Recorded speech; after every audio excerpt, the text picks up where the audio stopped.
Gente, tô aqui na skin realidade, entendeu? Essa sou eu. Tá até ruim a luz. Minhas olheiras, que sou uma mãe de família, tá? São 11 e pouquinho da manhã, mas eu já vivi muito hoje, né? E Joaquim tá aqui, ó, na sua segunda soneca.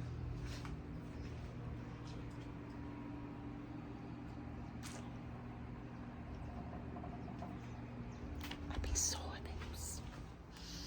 E eu tô aqui terminando de cozinhar algumas coisas, ó. Um macarrão, tem arroz com brócolis aqui. E aqui tem feijão com alguns legumes que eu botei junto na pressão.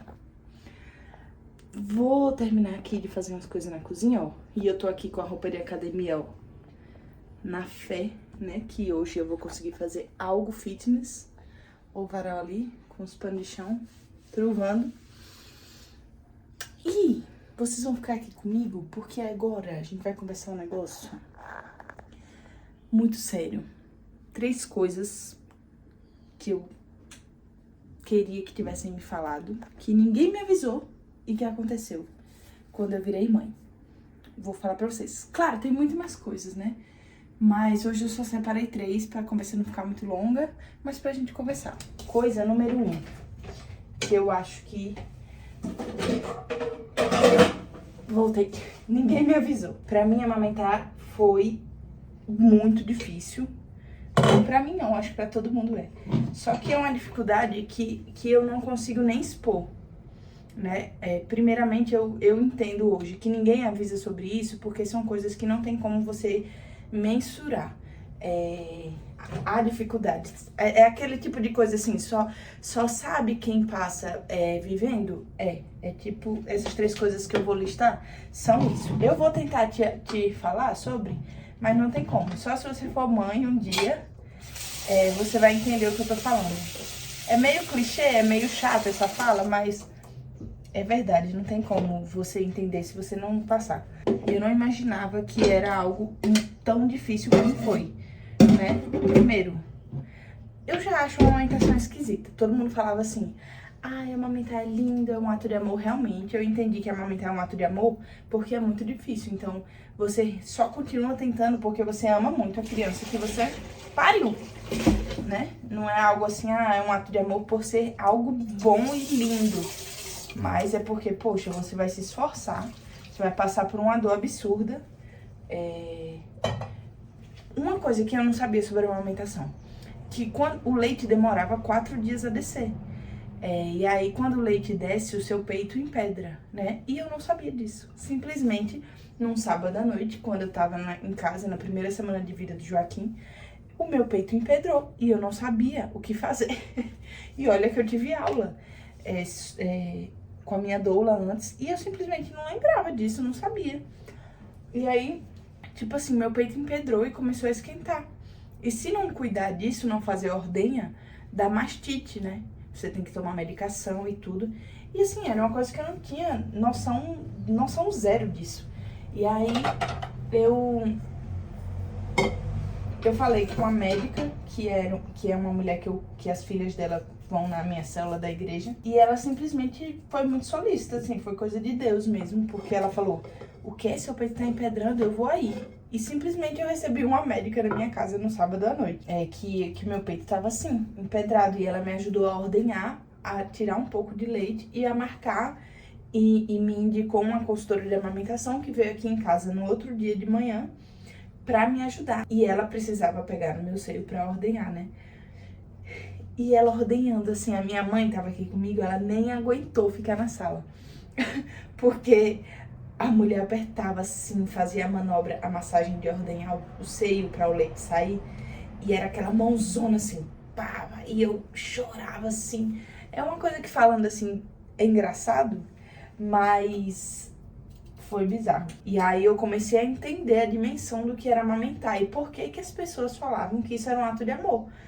Porque você vai sofrer muito, mas você vai querer continuar fazendo porque o seu filho precisa daquilo. E você sabe que a amamentação é muito boa. E acabou que quando ele tava perto de fazer 3 meses, eu vi que eu realmente tava muito esgotada emocionalmente. Aconteceu algo bizarro comigo. Eu tive pensamentos intrusivos muito loucos. Tipo assim, eu tava endoidando mesmo. E aí eu decidi por começar a mamadeira, né? Porque a amamentação ela tem que ser boa pra você e pro bebê. Não adianta tá sendo só boa para o bebê ou só boa pra você. Mas quando eu vi que tava sendo ruim pra ele e pra mim, eu vi que eu tava muito louca, mentalmente mesmo, e eu ia precisar de ajuda psicológica se eu não tomasse uma atitude, aí eu chamei o Gabriel e falei, Gabriel, eu preciso entrar com a mamadeira porque eu não tô bem. Então eu vi que eu não tava no meu estado mental normal. E eu realmente fiquei maluca, né? E já falando de estado mental, entra o segundo ponto, que é o puerpério. O puerpério é algo, assim, muito louco. Eu tô falando isso como uma mãe de primeira viagem, tá? Eu acredito que as dificuldades do puerpério de uma mãe de segunda viagem é totalmente diferente do que do primeiro, né? Tanto é que eu tava falando com uma amiga minha hoje, e ela tá no puerpério do segundo filho. E ela falou assim, nossa, as coisas que me deixavam triste no primeiro não são mais o motivo da dificuldade do segundo, né? Hoje em dia, o puerpério do segundo não é difícil pelas mesmas coisas. É difícil porque agora eu tenho um neném que depende 100% de mim e tenho um filho de 2 anos que precisa da minha atenção, né? E essa é a maior dificuldade, então muda, né? Mas como a mãe de primeira viagem, ela tá ali de paraquedas sem entender nada,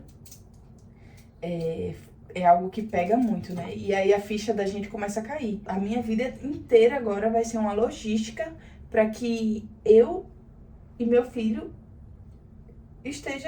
aqui a gente esteja parado, né? Eu não posso simplesmente decidir nada sem pensar em outra vida agora. E eu falar assim, meu Deus, como assim? Como é que eu vou viver agora? Bom, essa foi a segunda coisa que ninguém me avisou nada. Olha, eu tava conversando aqui com com as minhas primas, porque a gente teve filho tudo junto, né? Eu, minha irmã e 2 primas. Uma teve em maio, outra em junho, outra em julho e o meu nasceu em agosto. Então foi muito bom, a gente foi uma rede de apoio uma das outras. Foi bem legal. Isso, né? Ó, o Joaquim acordou. E ambas entraram em um consenso que o puerpério realmente é muito louco, mais louco do que a gente imagina, né? Tanto é que eu fui falar com algumas pessoas que tiveram filhos próximo a mim antes de eu casar e ter filhos, e eu pedi desculpa, eu falei assim, eu queria te pedir desculpa, porque na época que você teve filhos, eu não te ajudei como você precisava, porque eu não tinha noção do que acontecia, né? E eu falei isso para uma pessoa, né, que era uma pastora minha na época, e ela teve filhos, eu era discípula dela, eu lembro que eu ajudava bastante ela, mas, tipo assim, totalmente fora da noção, não entendia. Não é algo que tem como explicar, né? Isso me revoltou no início, como eu falei, mas depois eu falei assim, eu entendo porque ninguém nunca fala sobre isso, porque não tem como explicar o tanto que é cansativo, o tanto que é exaustivo. Até você fala assim, meu Deus, como é que eu achava que eu me cansava antes de ter filho? Ao mesmo ponto que é muito chato você ficar falando para uma pessoa que tá grávida e que não tem filho, tipo assim, ah, você não sabe o que é cansaço. Eu evito muito isso porque é muito chato. Porque eu acho que cada um tá numa fase da vida e cada um tem um grau de cansaço diferente, né? Cada um tá numa fase que consegue suportar, né? Então, eu evito falar isso para as pessoas que vão ser mães e para quem não é. Tipo assim, se alguém me fala que tá cansado, eu falo, nossa, realmente. Pronto, vou lá pegar o Joaquim. E ele acordou.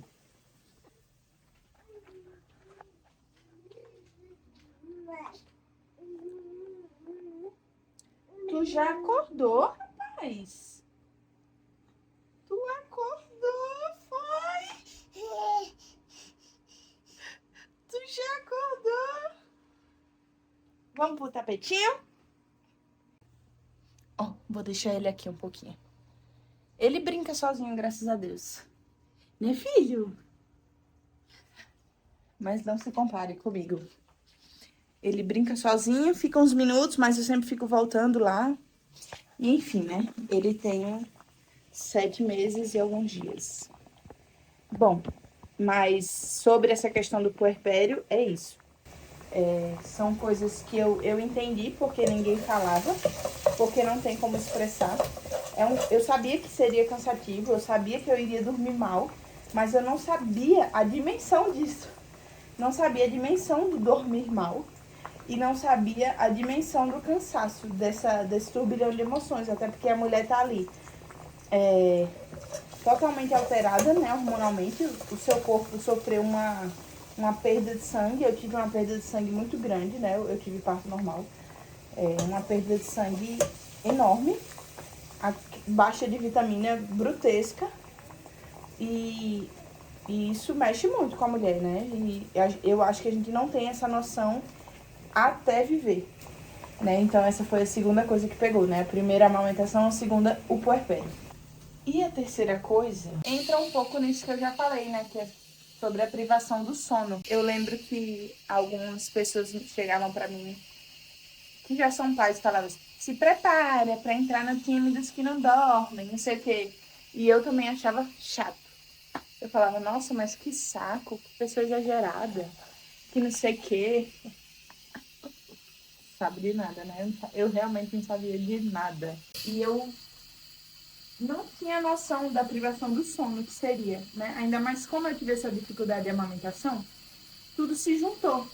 Porque por ele não conseguir mamar direito, ele dormia, ele passava muito mais tempo no peito, tentando sugar. E ele não conseguia sugar o que ele queria. Mas ele dormia de cansaço, de tanto tempo que ele ficava no meu peito.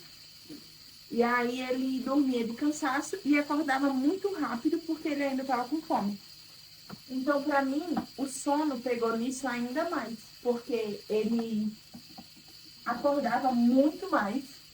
Uma criança normal já acorda bastante, né? Você tem que acordar também para amamentar.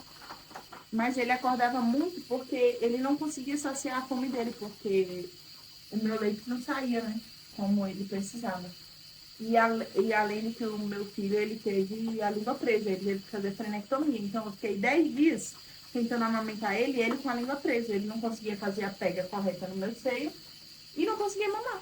E era altamente doido. Era altamente maluco. Agora eu vou bater os legumes aqui. Os legumes que eu cozinhei com feijão. Pra fazer um caldo, né? Deles. Alguns eu vou separar pra amassar pro Joaquim, que tá sem sal. E os outros eu vou bater pra botar no caldo do feijão. Vocês já viram isso? Eu vi no Instagram. Oi? Tá tudo bem aí, cara? Tudo bem aí, cara? Tô terminando seu almoço, tá? Tá bom? Você deixa? Ó, aprendeu a fazer besourinho, agora só quer fazer isso. Já volto, tá? Deixa eu botar ele sentado aqui.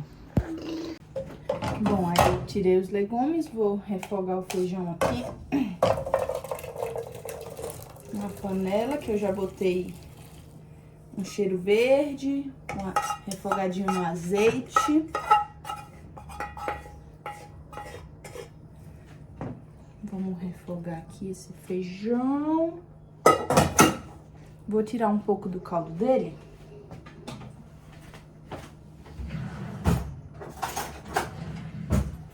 Pra colocar um pouco do caldo com um pouco de feijão. Pra botar aqui nos legumes. Agora eu vou bater. Aqui eu cozinhei chuchu, batata e cenoura. Pra dar um caldo mais grosso e ficar mais nutritivo, né? Ainda tá sem sal, não botei sal porque eu quero separar uma parte pra o Joaquim. E eu não faço a comida dele com sal. E ele tá chorando.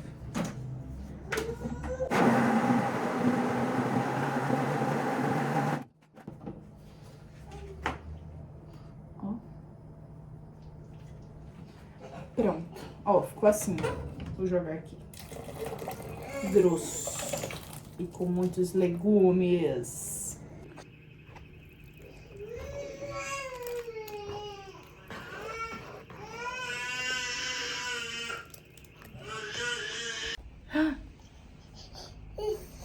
Tô aqui esperando meu almoço, galera. Essa minha mãe tá demorando muito hoje.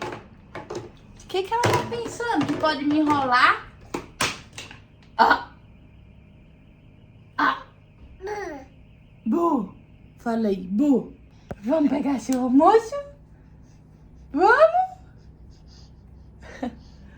Vamos pegar. Chega, né, filho, de enrolação. Ó, tá ansioso aqui pra comer. O prato tá meio vegano, porque eu esqueci da carne. E tá fazendo agora. Pensei que tinha congelada, né, filho? Mas não tinha. Brócolis, tem um chuchu amassado, feijão, arroz. Eu vou tentar pela primeira vez hoje. Vamos, filho? Vamos comendo enquanto o frango fica pronto? Vamos ver o arrozinho, se vai dar bom.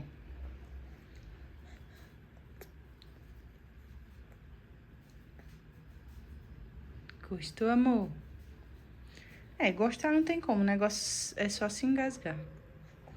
Mas acho que ele vai engolir bem, né? Eu engoli bem, minha galera. Um feijãozinho com arroz, eu adorei, pessoal. Um chuchuzinho, vamos botar também? Chuchu. Com um pouquinho de arroz e um pouquinho de feijão. Tem brócolis.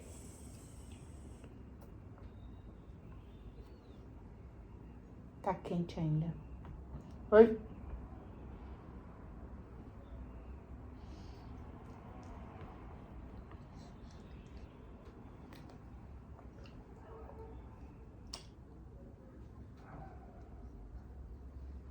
Ih, gente, eu vou comer das sobras tudo.